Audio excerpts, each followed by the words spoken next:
Hello friends, ಇವತ್ತಿನ ಸಂಚಿಕೆಯಲ್ಲಿ ಏನಾಯಿತು ಅಂತ ನೋಡ್ಕೊಂಡು ಬರೋಣ ಬನ್ನಿ. ರಾಮ್ ಆಸ್ಪತ್ರೆಗೆ ಹೋಗೋದಕ್ಕೆ ರೆಡಿ ಆಗ್ತಾ ಇರುವಾಗ ಪ್ರೇಮ ಬಂದು, ರಾಮ್ ಈ ರಾತ್ರಿಲಿ ಎಲ್ಲಿಗೆ ಹೊರಟೆ ಅಂತಾಳೆ. ಹಾಸ್ಪಿಟಲಿಂದ ಕಾಲ್ ಬಂದಿತ್ತು, ಎಲ್ಲ ಡಾಕ್ಟ್ರು ರಜೆ ಹಾಕಿದ್ರಂತೆ, ನಾನು ಈಗಲೇ ಹೋಗಬೇಕು ಅಂತಾನೆ ರಾಮ್. ಏನು, ಎಲ್ಲ ಡಾಕ್ಟ್ರು ಒಟ್ಟಿಗೆ ರಜೆ ಹಾಕೋಕೆ ಹೇಗೆ ಸಾಧ್ಯ ರಾಮ್? ಇದು ಆ ಸ್ನೇಹದ ಸಂಚು ಅನಿಸುತ್ತೆ. ಬೇಕು ಅಂತ ನಿನಗೆ ಹೀಗೆ ಕಾಟ ಕೊಡೋದಕ್ಕೆ ಹೀಗೆ ಮಾಡಿದ್ದಾಳೆ ಅಂತಾಳೆ ಪ್ರೇಮ. ಅವಳು ಬೇಕು ಅಂತಲೇ ಹೀಗೆಲ್ಲ ಮಾಡ್ತಿದ್ದಾಳೆ ಅಂತ ನನಗೆ ಚೆನ್ನಾಗಿ ಗೊತ್ತು. ಆದರೆ ಪಾಪ ಹಾಸ್ಪಿಟ್ಲಿಗೆ ಬರುವ ಪೇಷಂಟ್ ಏನು ಮಾಡಿದ್ದಾರೆ? ಒಬ್ಬ ಡಾಕ್ಟರ್ ಆಗಿ ನನ್ನ ಕರ್ತವ್ಯನ ಮರೆಯೋಕ್ಕಾಗಲ್ಲ. ಆ್ಯಂಡ್ ಪ್ರೇಮ ಬೇರೆ ದಾರಿ ಕಾಣ್ತಿಲ್ಲ ಅಂತಾನೆ ರಾಮ್. ನನಗೆ ಗೊತ್ತು, ನೀನು ಹೋಗದೆ ಅಂತೂ ಇರಲ್ಲ. ಬೆಳಿಗ್ಗೆಯಿಂದ ಸರಿಯಾಗಿ ತಿಂದೇ ಇಲ್ಲ ನೀನು. ತಗೋ, ಹಾಲಾದರೂ ಕುಡಿ, ಸಮಾಧಾನ ಆಗುತ್ತೆ ಅಂತಾಳೆ ಪ್ರೇಮ. ಬೇಡ ಪ್ರೇಮ, ಹಾಲಲ್ಲ, ಒಂದು ಲೋಟ ನೀರು ಕುಡಿಯೋಕ್ಕೂ ಮನಸ್ಸಾಗ್ತಿಲ್ಲ. ಸರಿ, ನನಗೆ ಲೇಟ್ ಆಗ್ತಿದೆ, ನನಗೆ ವೆಯ್ಟ್ ಮಾಡಬೇಡ, ಮಲ್ಕೋ, ಹುಷಾರು ಅಂತ ರಾಮ್ ಹೋಗ್ತಾನೆ. ನನ್ನ ರಾಮ್ಗೆ ಎಷ್ಟು ಹಿಂಸೆ ಕೊಡ್ತೀಯ ಸ್ನೇಹ ಅಂತಾಳೆ ಪ್ರೇಮ. ಈಚೆ ಪಂಚಮಿ ರೂಮಲ್ಲಿ ಜೋರಾಗಿ ಅಳ್ತಿರ್ತಾಳೆ. ಏಯ್, ಏನು ಅಂದ್ಕೊಂಡಿದ್ಯಾ? ನಿನ್ನ ಮನಸ್ಸಲ್ಲಿ ಇಷ್ಟೆಲ್ಲ ಕಷ್ಟಪಟ್ಟು ಪ್ಲ್ಯಾನ್ ಮಾಡಿ ಮದುವೆ ಮಾಡಿಕೊಂಡ್ರೆ ನನ್ನ ಫಸ್ಟ್ ನೈಟ್ ಖುಷಿನ ಹರಿದು 3 ಭಾಗ ಮಾಡಿದ್ದಿಲ್ಲ ಅಂತ ಯೋಚನೆ ಮಾಡ್ತಾ ಕಿಟ್ಟಿ, ಮಹೇಶ್ವರಿ, ನೀನು ಅವಳ ಮುಂದೆ ಒಳ್ಳೆಯವನ ಥರ ನಾಟಕ ಮಾಡಿ ಅವಳ ಮನಸ್ಸನ್ನು ಗೆಲ್ಲು ಅಂತ ಹೇಳಿದ್ದನ್ನು ನೆನ್ಪು ಮಾಡಿಕೊಂಡು ಪಂಚಮಿ ಭುಜನ ಮುಟ್ತಾನೆ. ಸಿಟ್ಟಿಂದ ನೋಡ್ತಾಳೆ ಪಂಚಮಿ. ಲೋ ಕಿಟ್ಟಿ, ಈಗಲೇ ಸಿಟ್ಟು ತೋರಿಸ್ಬೇಡ. ಇವಳು ನಿನ್ನ ಹತೋಟಿಗೆ ಬರೋವರೆಗೂ ನಾಟಕ ಆಡಲೇಬೇಕು ಅಂತ ಯೋಚನೆ ಮಾಡಿ ಹೆದರ್ಕೊಂಡ್ಯಾ? ಹೆದರಬೇಡ ಪಂಚಮಿ, ನಾನು ನಿನ್ನ ಗಂಡ. ಏನಿದೆಲ್ಲ ಪಂಚಮಿ, ಯಾಕೆ ಹೀಗೆ ಮಾಡಿದ್ಯಾ? ಪರವಾಗಿಲ್ಲ ಬಿಡು, ನೀನೇನು ಚಿಂತೆ ಮಾಡಬೇಡ. ಆ ಚೇತನ್ ನಿನಗೆ ಮೋಸ ಮಾಡಿರ್ಬೋದು, ಆದರೆ ನಾನು ಯಾವತ್ತೂ ನಿನಗೆ ಮೋಸ ಮಾಡಲ್ಲ. ನಿನ್ನನ್ನು ತುಂಬ ಚೆನ್ನಾಗೇ ನೋಡ್ಕೋತೀನಿ, ದೇವತೆ ಥರ ಅಂತ ಅವಳು ಕೆನ್ನೆನ ಮುಟ್ತಾನೆ ಕಿಟ್ಟಿ. ಆಗ ಪಂಚಮಿ ಅವನ ಕೈನ ತಳ್ತಾಳೆ. ಇನ್ಮೇಲೆ ಈ ಕಿಟ್ಟಿ ಕೆಲಸನೇ ನಿನ್ನನ್ನು ತುಂಬ ಖುಷಿಯಾಗಿ ನೋಡ್ಕೊಳ್ಳೋದು ಅಂತ ಮತ್ತೆ ಅವಳು ಭುಜನ ಇಟ್ಕೋತಾನೆ. ಆಗ ಪಂಚಮಿ ಸಿಟ್ಟಿಂದ ಅವನ್ನ ತಳ್ಳಿ, ನನ್ನ ಮೈನ ಮುಟ್ಬೇಡ, ಹೋಗಿಲ್ಲಿಂದ ಅಂತ ಸನ್ನೆ ಮಾಡ್ತಾಳೆ. ನನಗೆ ಅರ್ಥ ಆಗುತ್ತೆ ಪಂಚಮಿ, ನನ್ನ ಗಂಡ ಅಂತ ಒಪ್ಕೊಳ್ಳೋಕ್ಕೆ ನಿನಗೆ ಆಗ್ತಿಲ್ಲ ಅಂತ ಹೇಳ್ತಿದ್ಯಲ್ವಾ? ಪರವಾಗಿಲ್ಲ ಪಂಚಮಿ, ನೀನು ಒಪ್ಕೊಳ್ಳೋವರೆಗೂ ಕಾಯ್ತೀನಿ ಅಂತಾನೆ ಕಿಟ್ಟಿ. ನೀನು ನನ್ನ ಗಂಡ ಅಲ್ಲ, ನನ್ನ ಮನಸ್ಸಲ್ಲಿ ಚೇತನ್ಗೆ ಸ್ಥಾನ. ಅಮ್ಮನಿಗೋಸ್ಕರ ನಾನು ಈ ಮದುವೆ ಆಗಿದ್ದು ಅಂತ ಸನ್ನೆ ಮಾಡ್ತಾಳೆ ಪಂಚಮಿ. ನನಗೆ ಗೊತ್ತು ಪಂಚಮಿ, ನೀನು ಅಮ್ಮನಿಗೋಸ್ಕರ ನೀನು ಈ ಮದುವೆಗೆ ಒಪ್ಕೊಂಡು ಮನೆ ಮರ್ಯಾದೆ ಕಾಪಾಡೋಕ್ಕೆ ನಾನು ಈ ಮದುವೆಗೆ ಒಪ್ಕೊಂಡೆ. ಅದನ್ನು ತಪ್ಪು ಅಂತ ಹೇಳಬೇಡ ಪಂಚಮಿ, ತ್ಯಾಗ ಅಂತ ಹೇಳು ಅಂತಾನೆ ಕಿಟ್ಟಿ. ನಮ್ಮ ಮದುವೆನೇ ಅಲ್ಲ, ಬಿಟ್ಬಿಡು, ಹೋಗಿಲ್ಲಿಂದ ಅಂತ ಕೈ ಮುಗಿದು ಸನ್ನೆ ಮಾಡ್ತಾಳೆ ಪಂಚಮಿ. ನಮ್ಮಿಬ್ಬರಿಗೂ ಮದುವೆ ಆಗೋಗಿದೆಯಲ್ಲ, ಇವಾಗ ಹೇಗೆ ಬಿಡೋಕ್ಕಾಗತ್ತೆ? ಜನ್ಮ ಪೂರ್ತಿ ಜೊತೆಗಿದ್ದು ಕಾಪಾಡ್ತೀನಿ ಅಂತ ಅಗ್ನಿ ಸಾಕ್ಷಿಯಾಗಿ ವಚನ ಮಾಡಿದ್ದೀನಿ, ಅದನ್ನೇ ಹೇಗೆ ಮರೀಲಿ ಪಂಚಮಿ ಅಂತ ಕಿಟ್ಟಿ ಕೇಳ್ತಾನೆ. ಆಗ ಪಂಚಮಿ ಜೋರಾಗಿ ಅಳ್ತಾಳೆ. ಈಚೆ ಪ್ರೇಮ ಸ್ನೇಹಗೆ ಕಾಲ್ ಮಾಡ್ತಾಳೆ. ಹಾಯ್ ಪ್ರೇಮ, ನೀನು ಕಾಲ್ ಮಾಡೇ ಮಾಡ್ತೀಯ ಅಂತ ನಾನು ಗೆಸ್ ಮಾಡಿದ್ದೆ. ಆ್ಯಸ್ ಎಕ್ಸ್ಪೆಕ್ಟೆಡ್ ನಿನ್ನ ಗಂಡ ಹಾಸ್ಪಿಟಲ್ ರೀಚ್ ಆಗೋಕ್ಕೂ ಮುಂಚೆನೇ ನಿನ್ನ ಧ್ವನಿ ಕೇಳಿಸ್ತಿದೆ ಅಂತಾಳೆ ಸ್ನೇಹ. ಸ್ನೇಹ, ಒಂಚೂರು ಮನುಷ್ಯತ್ವನೇ ಇಲ್ವೇನೆ ನಿನಗೆ? ನಿನ್ನ ಕೆಟ್ಟ ಬುದ್ಧಿನ ಬಿಡು. ನನ್ನ ರಾಮ್ಗೆ ಯಾಕೆ ಇಷ್ಟೊಂದು ಕಾಟ ಕೊಡ್ತಿದ್ಯಾ? ಮದುವೆ ಮನೇಲಿ ಏನೆಲ್ಲ ಆಯಿತು ಅಂತ ನಿನಗೆ ಗೊತ್ತಿಲ್ವಾ? ರಾಮ್ಗೆ ಈಗ ವಿಶ್ರಾಂತಿ ಬೇಕು ಅಂತಾಳೆ ಪ್ರೇಮ. ನನ್ನನ್ನು ಬಿಟ್ಟ ಮೇಲೆ ರಾಮ್ಗೆ ರೆಸ್ಟ್ ಅನ್ನೋದು ತುಂಬ ಕಷ್ಟ ಅಂತಾಳೆ ಸ್ನೇಹ.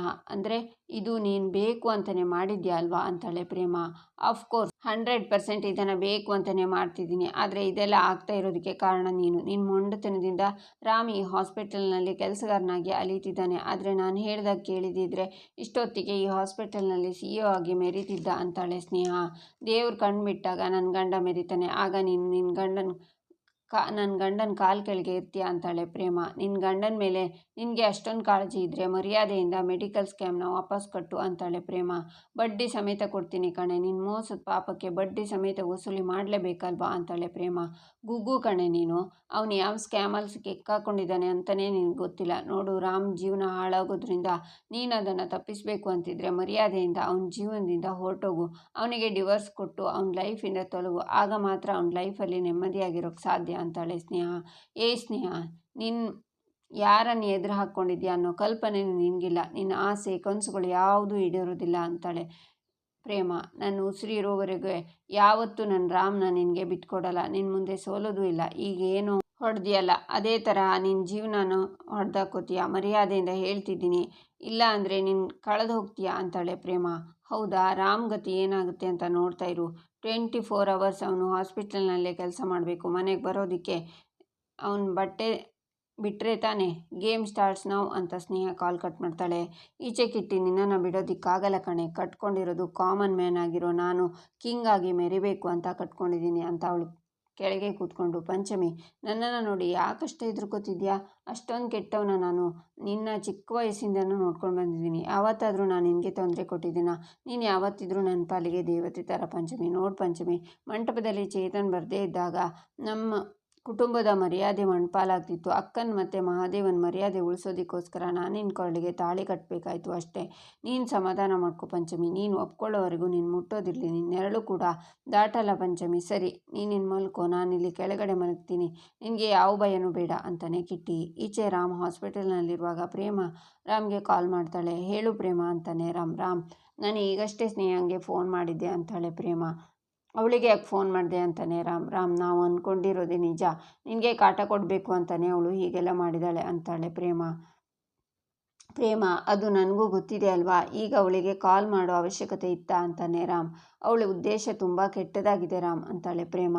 ಗಾಡ್, ಅದು ನನಗೂ ಗೊತ್ತಿರುವುದೇ ಅಲ್ವಾ. ನೀನೀಗ ಅವಳಿಗೆ ಕಾಲ್ ಮಾಡಿ ಜಗಳ ಮಾಡಿದ್ದಕ್ಕೆ ಇಲ್ಲಿನ ಪರಿಸ್ಥಿತಿ ಇನ್ನೂ ಹದಗೆಡುತ್ತೆ. ಉರಿಯೋ ಬೆಂಕಿಗೆ ತುಪ್ಪ ಸುರಿದಂಗಾಯ್ತು ಅಂತಾನೆ ರಾಮ್.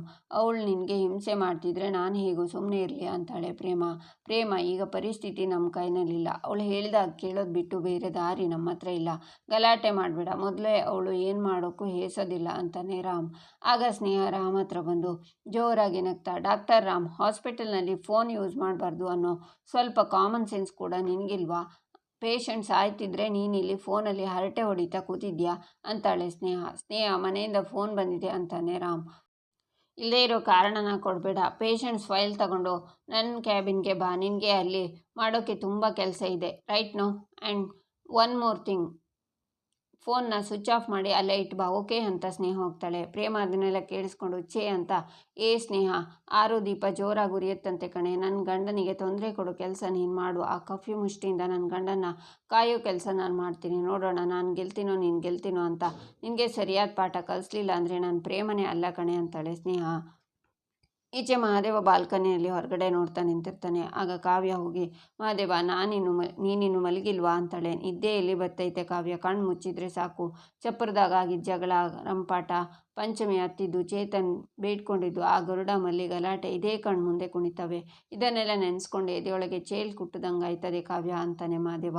ಆಗಿದ್ದೆಲ್ಲ ನೆನೆಸ್ಕೊಂಡು ಕೊರಗಬೇಡ ಅಂತ ಹೇಳೋದಕ್ಕೆ ನನಗೆ ಬಾಯಿ ಬರ್ತಿಲ್ಲ. ಆದರೆ ನೀನೇ ಹೀಗಿದ್ರೆ ಮನೆಯವ್ರ ಮೇಲೆ ಪರಿಣಾಮ ಬೀರುತ್ತೆ. ಒಂದು ಸ್ವಲ್ಪ ಧೈರ್ಯ ತಗೋ.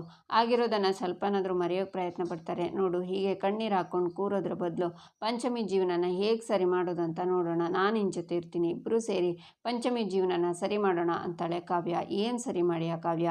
ಒಡೆದೋಗಿರೋ ಗಾಜನ್ನಾದರೂ ಅಂಟಿಸ್ಬೋದು, ಆದರೆ ಒಡೆದೋಗಿರೋ ಮನಸ್ಸನ್ನ ಮೇಲಿರೋ ಆ ಶಿವಪ್ಪನ ಕೈನಾಗ ಅಂಟಿಸೋಕ್ಕಾಗಲ್ಲ. ಪಂಚಮಿ ಚಿಕ್ಕವಳಿದ್ದಾಗ ಅವಳ ಕಾಲಿಗೆ ಮುಳ್ಳು ಚುಚ್ಚಿದ್ರೆ ಸಾಕು, ಇಡೀ ಊರನ್ನೇ ಎಬ್ಬಿಸ್ತಿದ್ದೆ. ಆದರೆ ಈಗ ಅವಳು ಇಡೀ ಜೀವನಕ್ಕೆ ಯಾರು ಚಾಕುನೇ ಚುಚ್ಚೋರೆ, ಆದರೂ ಕೈ ಕೊಟ್ಕೊಂಡು ನಿಂತೀವಿ. ಥೂ, ನಂದು ಒಂದು ಜನ್ಮನ ಹೆಸರಿಗೆ ಮಹಾದೇವ, ಆದರೆ ನನ್ನ ಕೈನಾಗ ಏನೂ ಕಿಸಿಯೋಕ್ಕಾಗಿಲ್ಲ ಅಂತಾನೆ ಮಹಾದೇವ ಪ್ಲೀಸ್ ಅಂತಾಳೆ ಕಾವ್ಯ. ಇಲ್ಲ ಕಾವ್ಯ, ಹೇಳ್ಕೊಳಕ್ಕೆ ನಾನು ಊರಿಗೆ ದೊಡ್ಡ ಮನುಷ್ಯ, ರೌಡಿ, ದಾಂಡಿಗ, ದೊಡ್ಡ ರೈತ, 10 ಜನಕ್ಕೆ ನ್ಯಾಯನ ಹೇಳೋನು. ಆದರೆ ಇರೋ ಒಬ್ಳು ತಂಗಿ, ಅವಳು ಇಷ್ಟಪಟ್ಟಿರೋ ಹುಡುಗನ ಜೊತೆ ಅವಳು ಮದುವೆ ಮಾಡೋಕ್ಕಾಗದೆ ಸೋತು ನಿಂತವನೇ ನಾನು ಅಂತಾನೆ ಮಹಾದೇವ. ಬೇರೆ ಯಾರೋ ಮಾಡಿರೋ ಸಂಚಿಂದ ಹೀಗಾಗಿರೋದು ಮಹಾದೇವ, ಅದಕ್ಕೆ ನೀನೇ ಬೈಕೊಂಬೇಡ ಪ್ಲೀಸ್ ಅಂತಾಳೆ ಕಾವ್ಯ. ಅದೇ ನನ್ನನ್ನು ತಿಂತಾ ಇರೋದು. ಆ ಗರುಡ ಮಲ್ಲಿ ಜೊತೆ ನನಗೆ ಇದ್ದಿದ್ದ ದ್ವೇಷಕ್ಕೆ ನನ್ನ ತಂಗಿ ಪಂಚಮಿ ಜೀವನ ಬಲಿಯಾಗೋಯ್ತು. ಪಾಪ ಪ್ರಜ್ಞೆ ನನಗೆ ಕಡೆಯವರೆಗೂ ಕಾಡ್ತೈತೆ, ನನಗೆ ಸುಡ್ತೈತೆ ಕಾವ್ಯ.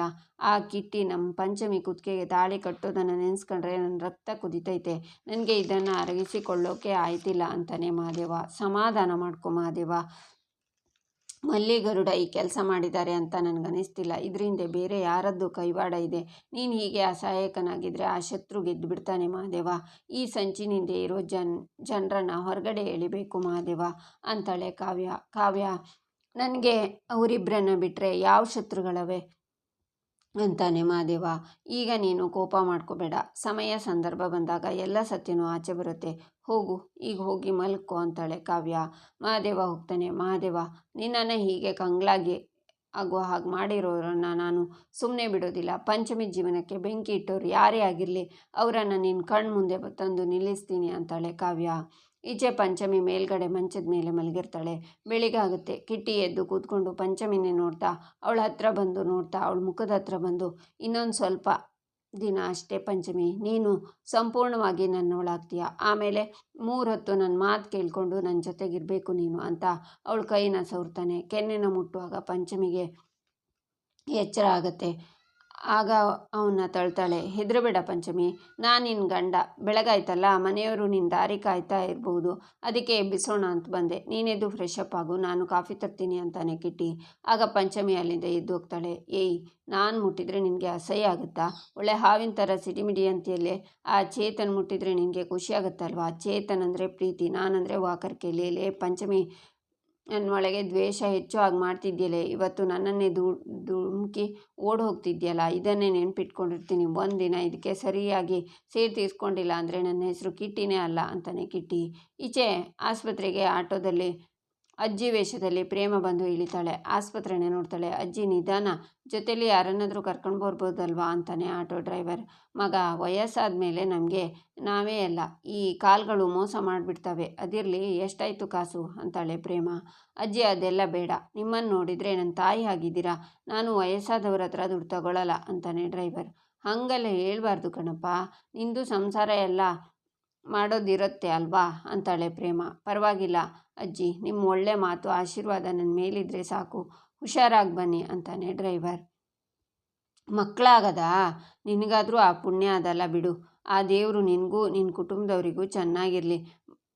ಬರಲಾ ಅಂತಾಳೆ ಪ್ರೇಮ. ಅಜ್ಜಿ ಹುಷಾರು, ಆಸ್ಪತ್ರೆ ಮೆಟ್ಲು ಎತ್ತರ ಇದ್ದಾವೆ, ಯಾರನ್ನಾದರೂ ಹೆಲ್ಪಿಗೆ ಕರೀಲ ಅಂತಾನೆ ಡ್ರೈವರ್.